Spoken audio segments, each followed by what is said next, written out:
there, and welcome to this week's Golf Equipment Q&A. I'm Valerie Melvin, I'm here with Frank Thomas, and we're in the Frankly Frog Putting Studio in Orlando, Florida, where it's our mission to help you improve your putting.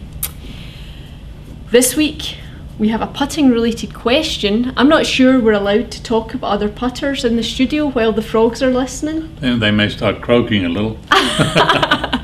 And this week's question was from Eddie in relation to the new Backstrike putter.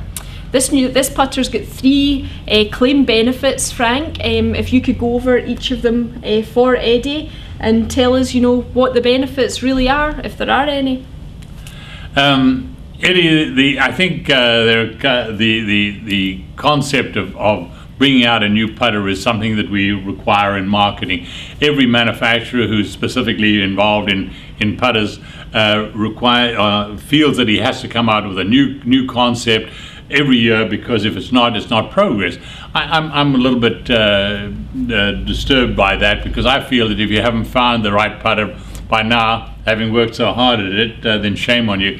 But at the same time, also, if you don't come out with something new, you've got to go back into the archives and find something that used to work, sort of, and repossess it. Do whatever you can. Now, as far as the Backstrike putter is concerned, it's a concept where the center of gravity, the shaft axis goes through the center of gravity.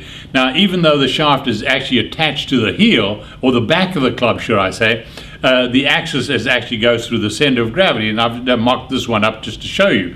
And what happens there is that there's no particular orientation about which it's going to balance itself, and they call this stroke balancing. Well, it's not a bad name if you don't have anything else to come up with. But at the same time, it allows you a little bit, because of the attachment to the heel, it allows you to see more of the face. But that is actually the case with many other putters. You can see a lot of the face, and they're unimpeded.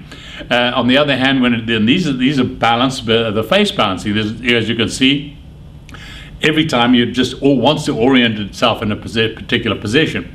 The other thing about this putter is that they're promoting a forward press. So they've got the shaft actually set into the club and bent forward. So that puts you into the forward press position. Now, we talked about Phil Mickelson's forward press position last time, and it's not a bad idea, but I think the concept is to actually use it for a trigger mechanism. Move yourself into that position so you can. But here you have no option.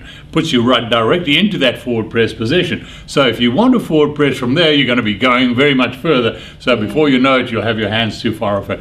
But it's another concept. If it works for you, and chasing the placebo effect gives you your jollies, then good luck to you, Eddie. But I have found that I can't improve very much on the frog putter line, and I've tried very hard.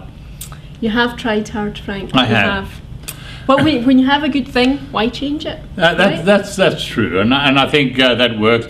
But then it's up to the golfers to find that out. Absolutely. Well, thanks so much for checking in with us this week, and we will be back in touch next week. Until then, may the frog be with you.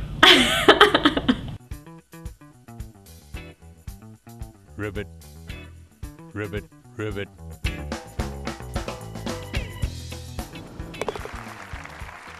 Find your frog at franklyfrog.com. Ribbit.